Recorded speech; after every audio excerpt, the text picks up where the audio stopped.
রাগের মাথায় আপনি সন্তানকে বললেন তুই মর, ফেরেশতারা বলল আমিন। তোর ভবিষ্যৎ অন্ধকার, ফেরেশতারা বলল আমিন। রেগে মেগে আপনি আপনার মেয়েকে বললেন জীবনেও তোর কপালে স্বামীর ভাত জুটবে না, ফেরেশতারা আবারও বলল আমিন। আচ্ছা, আপনি না সেই ব্যক্তি যে তার নিজের জীবনের চাইতেও সন্তানকে বেশি ভালোবাসেন? আপনি না সেই ব্যক্তি যে তার সন্তানের জন্য হাসতে হাসতে নিজের জীবনটাও দিয়ে দিতে পারেন? আপনি না সেই ব্যক্তি যে আল্লাহর কাছে নিজের চাইতেও সন্তানের জন্য বেশি দোয়া করে?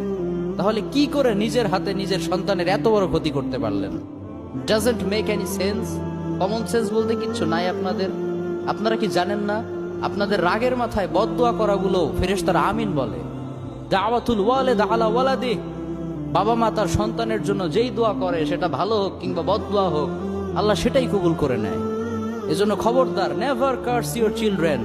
রাগের মাথায় কখনো সন্তানকে অভিশাপ করবেন না। খুব বেশি রাগ উঠে গেলে তার জন্য উল্টা ভালো দোয়া করেন।